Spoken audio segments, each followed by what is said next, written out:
नमस्ते बच्चों। आज हम 10वीं कक्षा के तीसरे पाठ गिल्लू जो है उसके बारे में जानकारी पाएंगे। इस पाठ के लेखिका है श्रीमती महादेवी वर्मा जी, जिनका जन्म 24 मार्च 1907 में हुआ था। उनकी प्रमुख रचनाएं जो है यामा, सांध्यागी, दीपशिका, नीरजा आदि इनकी प्रमुख रचनाएं हैं। अब हम पाठ के बारे में जानेंगे। गिल्लू पाठ जो है महादेवी वर्मा जी ने लिखा है। शुरुआत उन्होंने की है। अचानक एक दिन सवेरे कमरे से बरामदे में आकर मैंने देखा दो कौवे एक गमले के चारों ओर चोंचों से चुआ चुआवल जैसा खेल खेल रहे हैं। ಆಕಸ್ಮಿಕವಾಗಿ ಒಂದು ದಿನ ಬೆಳಿಗ್ಗೆ ಮಹಾದೇವಿ ವರ್ಮಾ ಅವರು ತಮ್ಮ ವರಾಂಡಾದಿಂದ ಹೊರಗಡೆ ಬಂದಂತ ಸಂದರ್ಭದಲ್ಲಿ ಎರಡು ಕಾಗೆಗಳು, ಒಂದು ಕವ್ವೆ जो है गमले का मतलब ಹೂಕುಂಡ, ಪಾಟ್, ಫ್ಲವರ್ ಪಾಟ್, ಆ ಫ್ಲವರ್ ಪಾಟ್ ನ ಸುತ್ತಮುತ್ತ ತಮ್ಮ ಕೊಕ್ಕುಗಳಿಂದ ಏನನ್ನೋ ಉಕ್ಕಿ ಏನನ್ನ ತಿನ್ನೋದಕ್ಕೆ ಪ್ರಯತ್ನ ಪಡ್ತಾ ಇದ್ರು. ಆ ಸಂದರ್ಭದಲ್ಲಿ ಇವರಿಗನ್ನಿಸ್ತು ಏನು ಅಂತ ಅಂದ್ರೆ काकभुशुंडी भी विचित्र पक्षी है। काकभुशुंडी कव्वे को कहते हैं। ಇದು ಒಂದು ರೀತಿ ವಿಚಿತ್ರವಾದಂತ ಪಕ್ಷಿ. ಕಾರಣ ಏನು ಅಂದ್ರೆ एक साथ उसे समादरित, अनादरित, अति सम्मानित और अति अवमानित करते हैं। ಒಮ್ಮೆಗೆ ಅದಕ್ಕೆ ಹೆಚ್ಚು ಸನ್ಮಾನವನ್ನು ಸಹ ಕೊಡ್ತೀವಿ ಮತ್ತೆ ಅದಕ್ಕೆ ಹೆಚ್ಚು ಅವಮಾನವನ್ನು ಸಹ ಮಾಡ್ತೀವಿ ಅಂತ ಇವರಿಗೆ ಒಂದು ಭಾವನೆ ಬಂತು. ಅದಕ್ಕೆ ಕಾರಣ ಏನು ಅಂತ ಹೇಳ್ತಿದ್ದಾರೆ. ನಮ್ಮ पूर्विकರು, हमारे पुरखे जो है, पुरखे का मतलब पूर्विकರು, ಅವರು ಬರುವಂತಹ ಸಂದರ್ಭ ಅಂದ್ರೆ ಸತ್ತಂತ पूर्विकರು ಗರುಡನ ರೂಪದಲ್ಲಾಗಲಿ ಅಥವಾ ನವಿಲಿನ ರೂಪದಲ್ಲಾಗಲಿ ಅಥವಾ ಹಂಸ ಪಕ್ಷಿಯ ರೂಪದಲ್ಲಾಗಲಿ ಬರೋಲ್ಲ.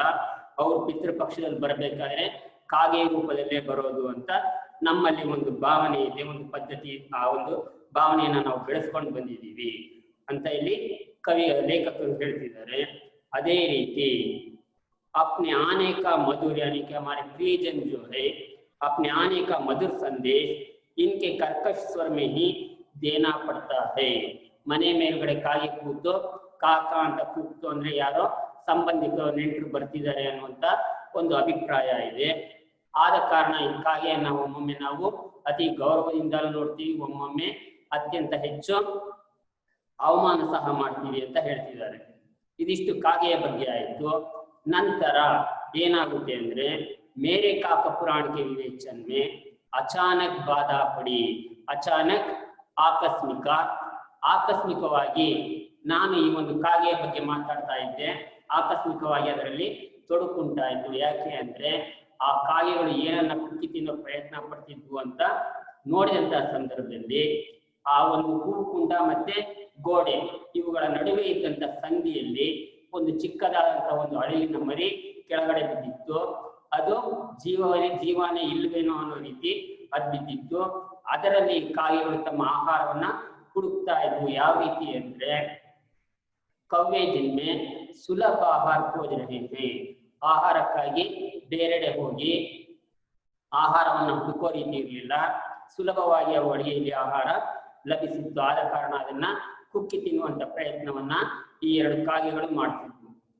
ಸರಿ, ಆ ಕಾಗೆಗಳ ಒಂದು ಕೊಕ್ಕಿನ ಏಟಿನಿಂದ ಈ ಒಂದು ಅಳಿಲೇನಿತ್ತು ಯಾವುದೇ ರೀತಿಯ ಚಲನವಲನ ಇಲ್ಲದೆ ಬಿದ್ದಿತ್ತು.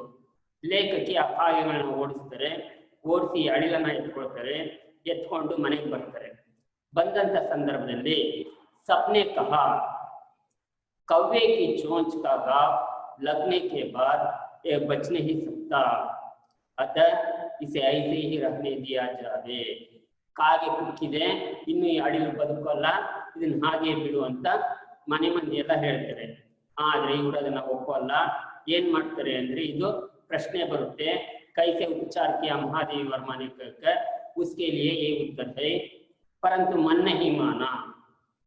उसे हौले से उठाकर अपने कमरे में लाई. ಅದನ್ನ ನಿಧಾನವಾಗಿ ಎತ್ಕೊಂಡು ತನ್ನ ಕೋಣೆಗೆ ಬರ್ತಾರೆ. फिर रुई से रक्त पोंछकर गांव पर पेंसिलिन का मरहम लगाया.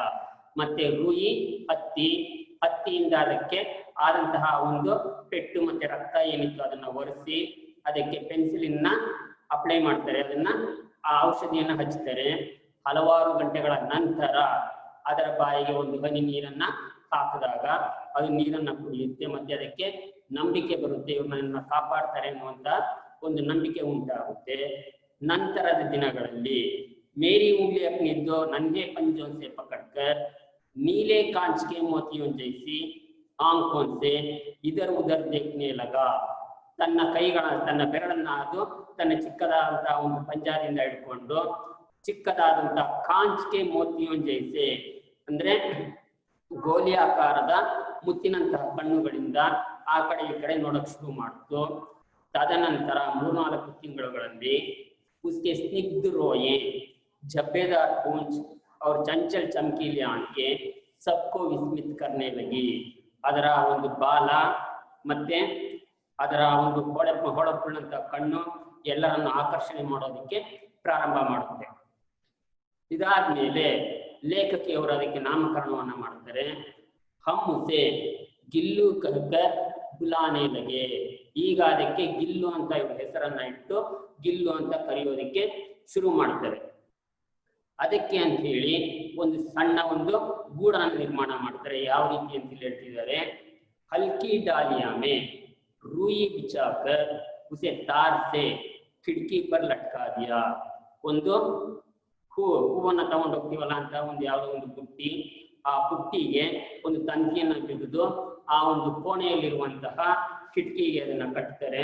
ಜೊತೆಗೆ ಅದರಲ್ಲಿ ರೂಯಿ ಬಿಚಾಕ ಹತ್ತಿಯನ್ನ ಹಾಸ್ತಾರೆ. ಅದು ಅದಕ್ಕೆ ಮಲಗುವಂತ ಒಂದು ಕೋಣೆಯಾಗುತ್ತೆ. 2 ವರ್ಷದ ತನಕ ಈ ಗಿಲ್ಲು ಅದರಲ್ಲೇ ಇತ್ತು. ಜೊತೆಗೆ ಅದರಲ್ಲಿ ಕೂತು ತಾನೇ ಅದನ್ನ ಜೋಕಾಲಿಯ ರೀತಿ ತೂಗ್ತಾ ಇತ್ತು ಮತ್ತೆ ಎಲ್ಲರನ್ನ ಗಮನಿಸ್ತಾ ಇತ್ತು. यहाँ पर लेखिका का ध्यान आकर्षित करने के लिए गिल्लू क्या करता था, इसके लिए यहाँ पर उत्तर बता रहे हैं. जब मैं लिखने बैठती तब अपनी ओर मेरा ध्यान आकर्षित करने की उसे इतनी तीव्र इच्छा होती थी कि उसने एक अच्छा उपाय खोज निकाला. ಲೇಖಕಿಯವರು ಬರೆಯುವಂತ ಸಂದರ್ಭದಲ್ಲಿ ಇವರ ಗಮನವನ್ನ ಕನ್ನಡೆಗೆ ಸೆಳೆಯೋದಕ್ಕೆ ಅಂತೇಳಿ ಅದು ಒಂದು ಒಳ್ಳೆಯ ಉಪಾಯವನ್ನ ಮಾಡ್ಕೊಳ್ತು. ಏನು ಅಂದ್ರೆ मेरे पैर तक आकर सर से पर्दे पर चढ़ जाता और फिर उसी तेजी से उतरता. उसका एक दौड़ने का क्रम तब तक चलता जब तक मैं इसे पकड़ने के लिए ना उठती. ಅಂದ್ರೆ ಇವರ ಕಾಲಿನ ತನಕ ಬರೋದು ಬಂದು ವೇಗವಾಗಿ ಆ ಒಂದು ಪರದೆ, ಕಿಟಕಿಯ ಪರದೆ ಏನಿರುತ್ತೋ ಆ ಪರದೆ ಮೇಲೆ ವೇಗವಾಗಿ ಹತ್ತೋದು, ಇಳಿಯೋದು, ಮತ್ತೆ ಇವ್ರ ಬಳಿ ಬರೋದು. ಈ ರೀತಿ ಸತತವಾಗಿ ಎಲ್ಲಿಯ ತನಕ ಅಂದ್ರೆ ಲೇಖಕಿಯವರು ಬರೆಯೋದನ್ನ ನಿಲ್ಲಿಸಿ ಅದನ್ನ ಹಿಡಿಬೇಕು, ಅಲ್ಲಿ ತನಕ ಇದು ಅದೇ ರೀತಿ ಆಟವನ್ನ ಆಡ್ತಾ ಇರ್ತಿತ್ತು. ಒಮ್ಮೊಮ್ಮೆ ಲೇಖಕಿಯವರು ಇದನ್ನ ಹಿಡಿದು ಪಕಡ್ಕರ್ एक लंबे लिफाफे में इस प्रकार रख देती कि उसे अगले तो पंजों और सिर के अतिरिक्त सारा लघुगार लिफाफे के भीतर बंद रहता. लिफाफा ದೊಡ್ಡ ಒಂದು ಎನ್ವಾಲಪ್ ಕವರ್, ಆ ಎನ್ವಾಲಪ್ ಕವರ್ ಒಳಗಡೆ ಇದನ್ನ ಹಾಕೋರು. ಯಾವ ರೀತಿ ಅಂದ್ರೆ ಅದರ ಪೂರ್ಣ ಶರೀರ ಕವರ್ ಒಳಗಡೆ ಇರಬೇಕು, ಕೇವಲ ಅದರ ಮುಖ ಮತ್ತು ಅದರ ಮುಂಗಾಲು ಮಾತ್ರ ಹೊರಗಡೆ ಇರಬೇಕು. ಆ ರೀತಿ ಮಾಡಿ ಅದನ್ನ ಗೋಡೆಗೆ ಒರಗಿಸಿಡವರು.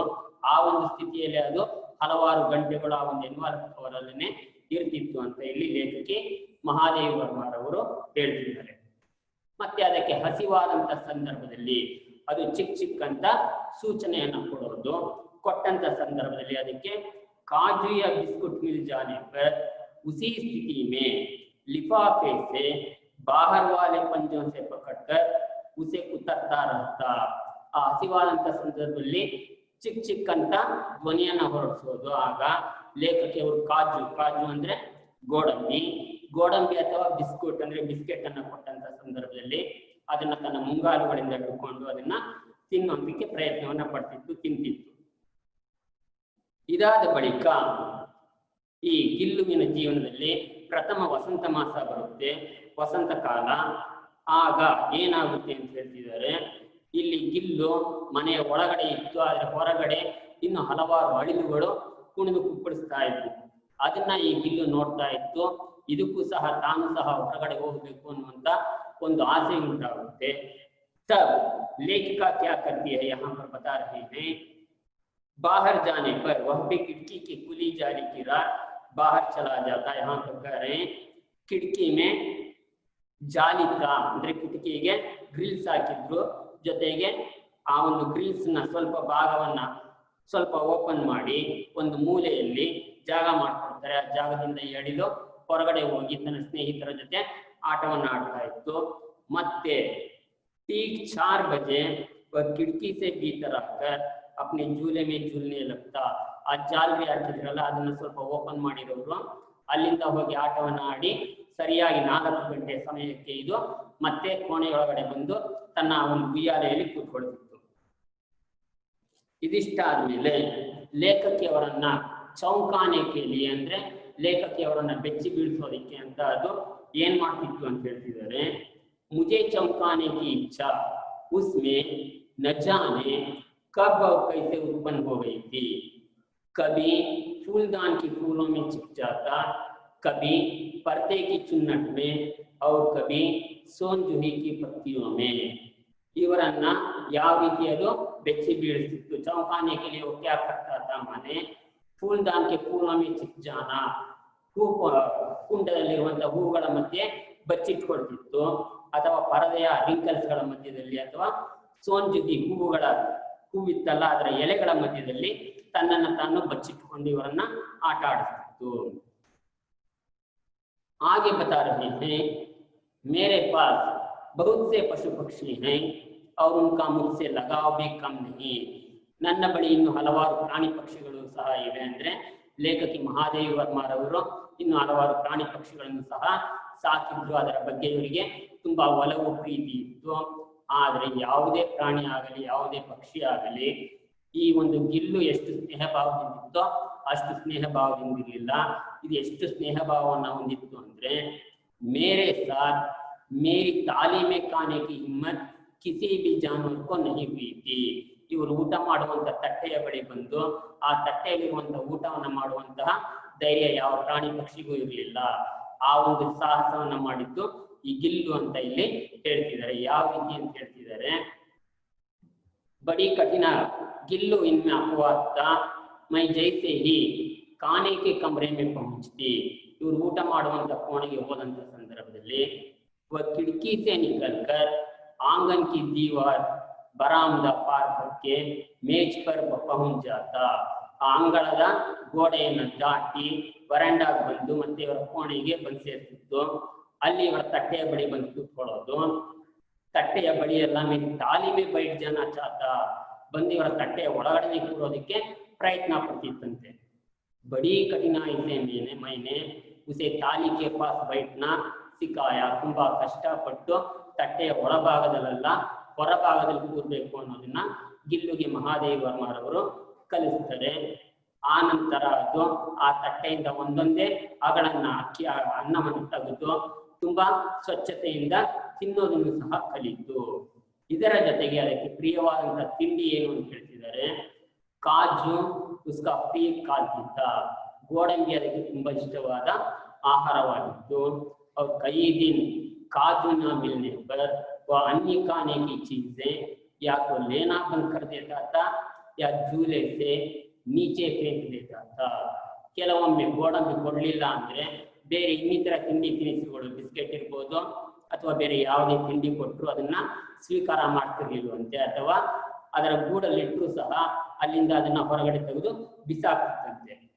ಈ ನಡುವೆ ಲೇಖಕಿ ಮಹಾದೇವಿ ವರ್ಮಾರವರಿಗೆ ಆಕ್ಸಿಡೆಂಟ್ ಆಗುತ್ತೆ, ಮೋಟಾರ್ ದುರ್ಘಟನಾ ಕಾರ್ ಆಕ್ಸಿಡೆಂಟ್ ಆಗುತ್ತೆ। ಹಾಗಾಗಿ ಸ್ವಲ್ಪ ದಿನ ಆಸ್ಪತ್ರೆಯಲ್ಲಿ ಉಳಿಯಬೇಕಾದಂತ ಸಂದರ್ಭ ಬರುತ್ತೆ। ಆ ದಿನಗಳಲ್ಲಿ ಗಿಲ್ಲು ಯಾವ ರೀತಿ ನಡ್ಕೊಳ್ತು ಅನ್ನೋದನ್ನ ಹೇಳ್ತಿದ್ದಾರೆ। ಅದು ತನ್ನ ಕೋಣೆಯಿಂದ ಹೊರಗಡೆನೆ ಬರ್ತಿರ್ಲಿಲ್ಲ। उन दिनों जब मेरे कमरे का दरवाजा खोला जाता, गिल्लू अपने झूले से उतरकर दौड़ता और फिर किसी दूसरे को देखकर तेजी से अपने घोंसले में जा बैठता। ಆ ಸಂದರ್ಭದಲ್ಲಿ ಅದು ಕೋಣೆಯನ್ನ ಬಿಟ್ಟು ಹೊರಗಡೆ ಬರ್ತಿರ್ಲಿಲ್ಲ। ಯಾರಾದ್ರೂ ಲೇಖಕಿಯವರ ಕೋಣೆಯನ್ನ ತೆಗೆದಂತ ಸಂದರ್ಭದಲ್ಲಿ ಮಹಾದೇವಿ ವರ್ಮಾರವರೇ ಬಂದ್ರೇನು ಅಂತ ಓಡ್ ಬರೋದು, ಆದ್ರೆ ಬೇರೆಯವರನ್ನ ಕಂಡು ವಾಪಸ್ ತನ್ನ ಗೂಡಿಗೆ ಹೊರಟೋಗೋದು. ಮತ್ತೆ ಯಾರಾದ್ರೂ ಗೋಡಂಬಿಯನ್ನು ಕೊಟ್ಟರು ಸಹ ಅದನ್ನ ತಿಂತಿರ್ಲಿಲ್ಲ. ಇದಾಗಿ ಸ್ವಲ್ಪ ದಿನ ಆದ್ಮೇಲೆ ಲೇಖಕಿಯವರು ಆಸ್ಪತ್ರೆಯಿಂದ ಮನೆಗೆ ಬರ್ತಾರೆ. ಬಂದ ಮೇಲೆ ಜೂಲೆಗೆ ಸಫಾಯಿ ಕೀತು, ಅದರ ಗೂಡನ್ನ ಇವರು ಸ್ವಚ್ಛ ಮಾಡ್ತಾರೆ. ಸ್ವಚ್ಛ ಮಾಡುವಂತ ಸಂದರ್ಭದಲ್ಲಿ ಉಸ್ಮೆ ಕಾಜು ಬರೆ ಮಿಲೆ, ಅದರಲ್ಲಿ ಗೋಡಂಬಿಗಳು ತುಂಬಿದ್ವಂತೆ. ಜಿನ್ಸೆ ಜ್ಞಾತ ಹೋತಾಕಿ, ಇದರಿಂದ ಏನ್ ನಮಗೆ ಅರಿವಾಗುತ್ತೆ, ಏನ್ ಗೊತ್ತಾಯ್ತು ಅಂದ್ರೆ ಒಂದಿನೋ ಅಪ್ನ ಪ್ರಿಯ ಖಾದ್ಯ ಕಿತ್ನಾ ಕಮ್ ಖಾತಾ ರಹ. ಆ ದಿನಗಳಲ್ಲಿ ಲೇಖಕಿಯವರು ಆಸ್ಪತ್ರೆಯಲ್ಲಿ ಇದ್ದಂತ ಸಂದರ್ಭದಲ್ಲಿ ಅದು ತನ್ನ ಪ್ರೀತಿಯ ಒಂದು ಇಷ್ಟವಾದಂತ ಆಹಾರ ಗೋಡಂಬಿ ಅದನ್ನ ತಿಂತಾನೆ ಇರಲಿಲ್ಲ. ಲೇಖಕಿಯವರ ಬಗ್ಗೆ ಅದಕ್ಕೆ ಅಷ್ಟು ಕಾಳಜಿ ಮಮತೆ ಇತ್ತು ಅಂತ ಇಲ್ಲಿ ಹೇಳ್ತಿದ್ದಾರೆ. ಕೊನೆಗೆ ಅದರ ಅಂತಿಮ ದಿನ, ಕೊನೆಯ ದಿನ ಯಾವ ರೀತಿ ಇತ್ತು ಅಂತ ಲೇಖಕಿ ಮಹಾದೇವಿ ವರ್ಮಾ ಹೇಳ್ತಿದ್ದಾರೆ. ಗಿಲ್ಹರಿಯೋ ಕೆ ಜೀವನ್ की अवधि 2 वर्ष से अधिक नहीं होती. ಇದರ ಜೀವಿತಾವಧಿ ಕೇವಲ 2 ಅಥವಾ ಅದಕ್ಕಿಂತ ಕಡಿಮೆ ವರ್ಷದ ಅವಧಿಗಳು ಮಾತ್ರ ಇದು ಇರುತ್ತೆ. ಕೊನೆಗೆ ಇದಕ್ಕೆ ಅಂತಿಮ ದಿನ ಬಂತು. ದಿನ್ ಭರ್ ಉಸ್ನೆ ನಾ ಕುಚ್ ಖಾಯಾ ನಾ ವಹ್ ಬಾಹರ್ ಗಯಾ. ಆ ದಿನ ಅದು ಏನನ್ನು ತಿಂದು ಇಲ್ಲ ಮತ್ತೆ ಎಲ್ಲೋ ಹೊರಗಡೆನೂ ಸಹ ಹೋಗಲಿಲ್ಲ. पंजे इतने ठंडे हो रहे थे कि मैंने जाग कर हीटर जलाया और उष्णता देने का प्रयत्न किया. ಅದರ ಹಸ್ತಗಳು ಪಂಜ ತಣ್ಣಗಾಗ್ತಾ ಬಂತು. ಆಗ ಲೇಖಕಿಯವರು ಎದ್ದು ಆ ಒಂದು ಹೀಟರ್ ಅನ್ನು ಆನ್ ಮಾಡಿ ಅದಕ್ಕೆ ಶಾಖವನ್ನ ಕೊಡುವಂತ ಪ್ರಯತ್ನವನ್ನ ಪಟ್ಟರು. ಆದ್ರೆ ಪರಂತು ಪ್ರಭಾತ್ की प्रथम किरण के साथ ही वह चिरनिद्रा में सो गया. ಮುಂಜಾನೆ ಸೂರ್ಯನ ಪ್ರಥಮ ಉಷಾ ಕಿರಣ ಆ ಒಂದು ಭೂಮಿಗೆ ತಲುಪುವಂತ ಸಂದರ್ಭದಲ್ಲಿ ಅದು ಚಿರನಿದ್ರೆಗೆ ಜಾರಿತು, ಅಂದ್ರೆ ಅದು ತೀರ್ಕೊಳ್ತು ಅಂತ ಲೇಖಕಿ ಮಹಾದೇವಿ ವರ್ಮಾ ಹೇಳ್ತಿದ್ದಾರೆ. ಇದಾದ ನಂತರ ಅದರ ಒಂದು ಉಯ್ಯಾಲೆಯನ್ನ ತೆಗೆದಿಟ್ರು. ಕಿಟಕಿ ಜಾಲಿ ಬಂದ್ ಕರ್ದಿ ಗೈ. ಅದಕ್ಕೆ ಅಂತೇಳಿ ಕಿಟಕಿಗೆ ಆ ಒಂದು ಜಾಲಿಯನ್ನ ಹೊಡೆದಿದ್ರು, ಅದನ್ನ ಸ್ವಲ್ಪ ಓಪನ್ ಮಾಡಿಬಿಟ್ಟಿದ್ರಲ್ಲ ಅದನ್ನ ಮತ್ತೆ ಸರಿಪಡಿಸಿದ್ರು. ಪರಂತು गिलहरियों की नई पीढ़ी जाली के उस पार चिक चिक करती ही रहती है और सोंजुही खिलती ही रहती है. ಆದರೂ ಸಹ ಈ ಅಳಿಲುಗಳು, ಬೇರೆ ಅಳಿಲುಗಳು ಆ ಕಿಟಕಿಯ ಹೊರಭಾಗದಲ್ಲಿ ಚಿಕ್ ಚಿಕ್ ಅಂತ ಧ್ವನಿಯನ್ನ ಮಾಡ್ತಾನೆ ಇದ್ವು. ಈ ಸೋಂಜುಹಿ ಹೂವೇನಿತ್ತು ಅದು ಅರಳ್ತಾನೆ ಇತ್ತು ಅಂತ ಹೇಳ್ತಿದ್ದಾರೆ. ಮತ್ತೆ ಈ ಗಿಲಹರಿ ಅಂದ್ರೆ ಈ ಅಳಿಲು ಗಿಲ್ಲು ತೀರ್ಕೊಂಡ ಮೇಲೆ ಅದನ್ನ ಎಲ್ಲಿ ಸಮಾಧಿ ಮಾಡಿದ್ರು ಅಂತ ಹೇಳ್ತಿದ್ದಾರೆ. प्रश्न ಕೇಳಬಹುದು. गिल्लू की समाधि कहाँ पर बनाई गई कहकर सोनजुही की लता के नीचे गिल्लू की समाधि है. सोनजुही ಲತಾ ಏನಿದೆ, ಹೂ ಸೋಂಜುಹಿ, ಅದರ ಒಂದು ಬಳ್ಳಿ ಗಿಡದ ಕೆಳಗೆ ಇದರ ಸಮಾಧಿಯನ್ನ ಮಾಡಿದ್ರು. ಕಾರಣ ಏನು ಅಂತ ಲೇಖಕಿ ಮಹಾದೇವಿ ವರ್ಮಾ लेखिका यहाँ पर कह रहे हैं. इसलिए भी उसे वह लता सबसे अधिक प्रिय थी. ಅದಕ್ಕೆ ತುಂಬಾ ಇಷ್ಟವಾದಂತಹ ಗಿಡ ಅದಾಗಿತ್ತು. ಜೊತೆಗೆ ಮತ್ತೊಂದು ಇವರ ಮನದಾಸೆ ಏನು ಅಂದ್ರೆ इसलिए भी उस लघु गाथ का किसी वासंती दिन जूही के पीता छोटे फूल के रूप में खिल जाने का विश्वास मुझे संतोष देता है. ಮುಂದೊಂದು ದಿನ ವಸಂತ ಮಾಸದಲ್ಲಿ ಅದರ ದೇಹವನ್ನ ಅಲ್ಲಿ ಸಮಾಧಿ ಮಾಡಿದ್ದೀನಿ, ಅದು ಅದಕ್ಕೆ ಪ್ರಿಯವಾದಂತ ಗಿಡ ಒಂದು, ಮತ್ತೆ ಇನ್ನೊಂದು ಮುಂದಿನ ವಸಂತ ಮಾಸದಲ್ಲಿ ಆ ಅಳಿಲು ಮತ್ತೆ ಆ ಒಂದು ಗಿಡದ ಹೂವಾಗಿ ಮತ್ತೆ ಜನ್ಮವನ್ನ ತಾಳಬಹುದೇನೋ ಅನ್ನುವಂತ ಒಂದು ನಂಬಿಕೆ, ವಿಶ್ವಾಸ, ಆಸೆಯಿಂದ ನಾನು ಇದನ್ನ ಆ ಸೋಂಜುಹಿ ಗಿಡ ಏನಿದೆ ಅದರ ಕೆಳಗಡೆ ಸಮಾಧಿ ಮಾಡಿದೆ ಅಂತೇಳಿ लेखिका महादेवी वर्मा यहाँ पर गिल्लू के बारे में बता रही हैं. इसमें कुछ प्रमुख प्रश्नोत्तर भी हैं, वो भी देख लीजिए. और अनुरूपताएं हैं और साथ ही साथ अनुवाद जो है अब ऐसे नहीं पूछ रहे हैं, 3 अंकों के लिए पूछ रहे हैं. अनुवाद है, विलोम शब्द, समानार्थक शब्द, ये सब है. इन सबको एक बार देख लीजिए बच्चों. अगले क्लास में मिलेंगे. धन्यवाद.